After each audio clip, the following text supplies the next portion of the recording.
Fala, jovem! Seja bem-vindo a mais um episódio do Frozen Cast. Aqui a gente vai falar de anestesia, de oftalmologia, sobre o mundo invertido entre esses dois mundos, sobre a vida fora da matéria, talvez um pouco sobre medicina. E o tema de hoje é retinopatia da prematuridade.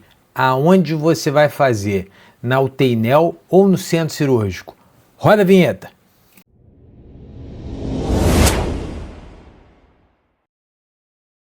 Então, o que é a retinopatia da prematuridade? A retinopatia da prematuridade é um conjunto de achados patológicos na retina desses bebês que são decorrentes da proliferação de vasos sanguíneos que são frágeis, que podem sangrar, que podem dar hemorragia e eventualmente tracionar e gerar descolamento de retina. Essa doença ela tem diversos estágios que vão desde a regressão espontânea até casos mais graves que vão chegar ao descolamento de retina, que vão levar à perda de nutrição desse tecido, que podem levar à cegueira permanente. Então, é uma doença que tem que ser explorada com calma e critério e operar o mais precocemente possível quando indicado.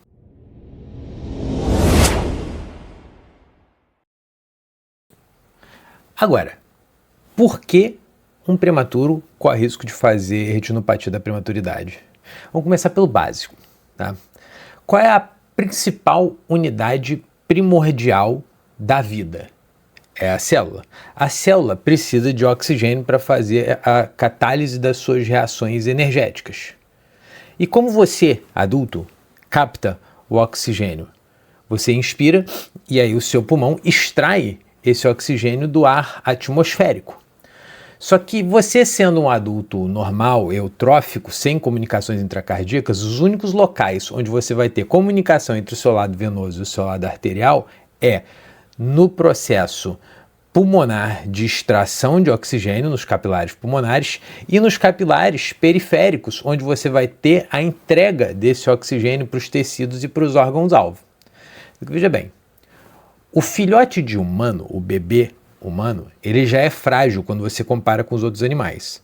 O bebê humano prematuro, ele corre um sério risco de não sobreviver à vida extrauterina se ele não tiver cuidados intensivos. Principalmente, e a gente está falando só da captação de oxigênio, a captação de oxigênio do bebê na vida intrauterina vem pela placenta. Na vida extrauterina não tem mais placenta, então aquele pulmão tem que ser capaz de captar oxigênio, só que o pulmão ele não foi desenvolvido, porque ele está sendo desenvolvido agora fora do útero. E como é que faz? Se o pulmão não tem a capacidade de extração de oxigênio, você aumenta a concentração de oxigênio do ar que essa criança está respirando, eventualmente até entubando essa criança e ventilando esse pulmão. E nesse contexto você expõe essa criança a concentrações muito altas de oxigênio, que vai levar à liberação de radicais livres de oxigênio, e essa liberação de radicais livres de oxigênio vai levar à proliferação desses neovasos aberrantes, no caso da retina, o que gera o quadro clínico da retinopatia da prematuridade.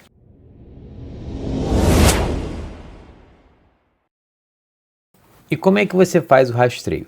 Toda criança que nasce com uma idade gestacional abaixo de 32 semanas ou abaixo de 1,5 kg tem que ser rastreada para retinopatia da prematuridade. Lá entre a 4ª e a 6ª semana de idade cronológica, você começa a rastrear essas crianças e a cada 1 ou 2 semanas você repete os exames para verificar de acordo com os achados. Mas isso tudo não é simplesmente com o teste do olhinho, não. Você tem que chamar o especialista em retinopatia da prematuridade, que ele vai levar o retinoscópio indireto e ele vai examinar o seu paciente. E tem critérios, aqui do lado os critérios.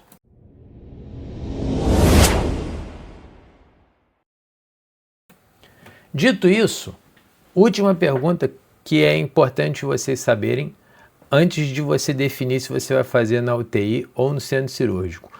Quando trata? Geralmente, você pensa bem, se o diagnóstico começa a ser triado a partir de 32 semanas e você começa a fazer essa triagem de 4 a 6 semanas, então a gente já tem um bebê um pouco mais compensado. Então a tendência é que a gente indique o tratamento a partir da 37ª semana.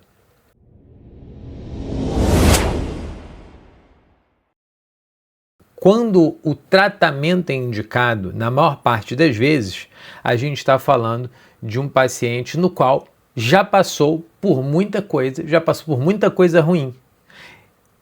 E o contexto é esse. Já passou.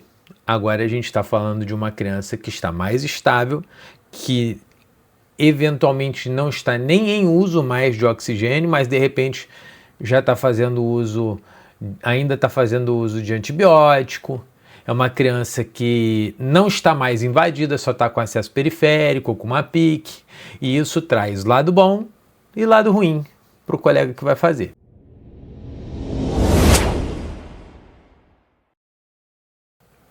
Agora, sinais clínicos e estágios avançados de doença que só vão ocorrer nos estágios 4 e 5, que é leucocoria, ou seja, só perde o reflexo pupilar quando tiver avançado.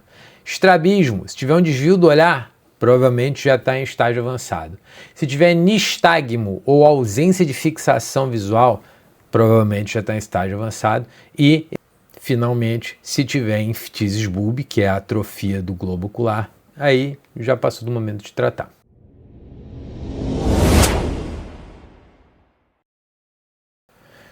Então vamos lá, vamos para a prática. Pegou seu paciente de retinopatia da prematuridade. A gente está falando de um neném que nasceu com baixo peso, que nasceu prematuro, que já enfrentou um monte de batalha, então é um neném bem vitorioso, mas que ainda é pequeno, mas que ainda tem problemas, mas que ainda é frágil, mas que ainda está sob risco de apneia a todo momento. É um neném que a qualquer momento você tem que avaliar se ele vai precisar de oxigênio. Lembrando que a gente tem o sistema nervoso e pulmonar imaturo, então o risco de apneia nesses pacientes é crítico, ok? A gente vai precisar de um examinador experiente, lembrar que vai ter que dilatar a pupila desse paciente, a pupila tem que estar bem dilatada, e o examinador ele tem que ser muito bem em usar o OBI, que é o oftalmoscópio indireto.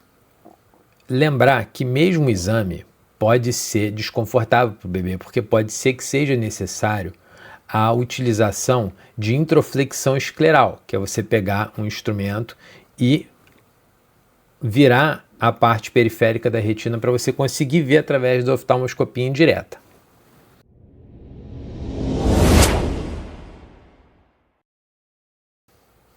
Aí você tem frequência de exames subsequentes, você tem critério de alta para esses pacientes, que não é o escopo da nossa conversa. O escopo da nossa conversa agora é definir: você vai levar essa criança para o centro cirúrgico ou você vai fazer ela na UTI NEL?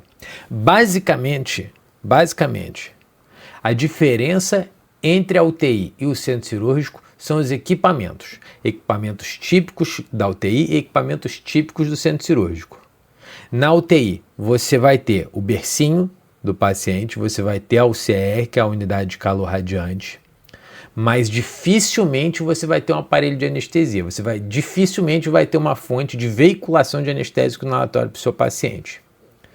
Você vai ter um aparelho de ventilação mecânica neonatal na UTI, e no centro cirúrgico você vai ter o aparelho de ventilação mecânica do centro cirúrgico, que pode ser ou não adequado para crianças de baixo peso. Então você vai ter que avaliar. O aparelho de ventilação mecânica que está na UTI é calibrado para crianças de baixo peso? É, foi feito para isso. O que vai estar no centro cirúrgico, não necessariamente você vai se sentir seguro de usar. E eventualmente você vai precisar utilizar circuito aberto. O que, se você pensa de forma mais categórica, é melhor você ter um aparelho voltado para criança do que você usar circuito aberto e ventilar essa criança na mão.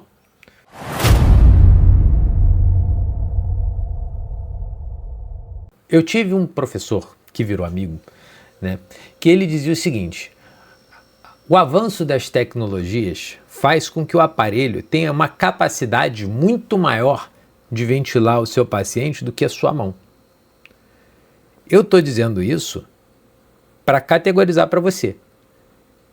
Independente do aparelho que você vai ter no centro cirúrgico, por mais moderno que seja, o aparelho que estará na UTI NEL vai ser feito para ventilar aquela criança. Ele vai ter modos ventilatórios assistido controlado e controlado que vão ser mais preparados para ventilar aquela criança do que o aparelho que vai estar no centro cirúrgico. Porque o aparelho que está no centro cirúrgico ele foi feito para ser versátil, para ventilar de crianças pequenas até adultos grandes.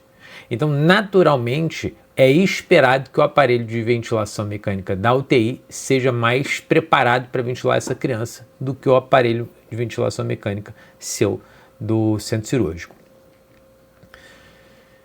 E aí, falando em desvantagens, você ter uma capacidade reduzida de usar anestésico inalatório é uma grande desvantagem da UTI, porque o anestésico inalatório ele tem uma manobrabilidade muito mais fácil, uma titulação mais fácil do que as outras medicações venosas que você pode fazer.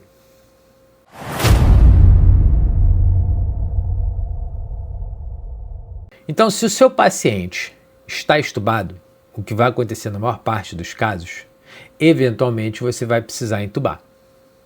E aí a gente vai ter uma infinidade de condutas. Você vai entubar o seu paciente? Se você vai entubar o neném, é possível que você precise curarizar. Por quê?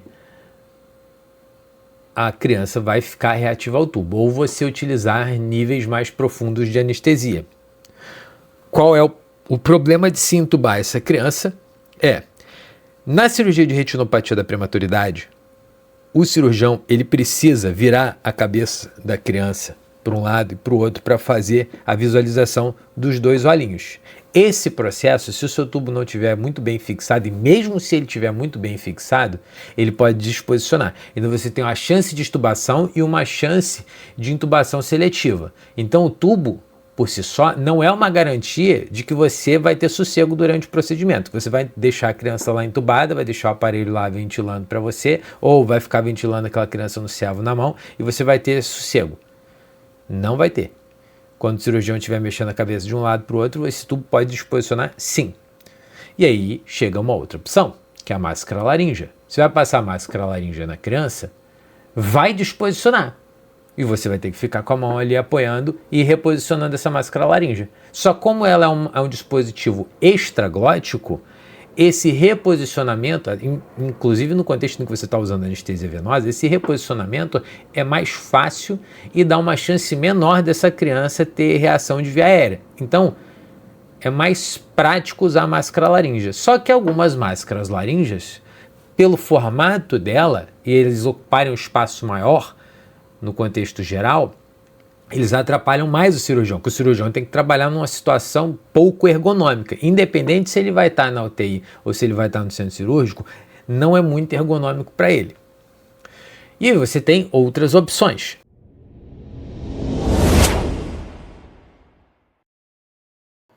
Então, jovem, essa foi a parte 1.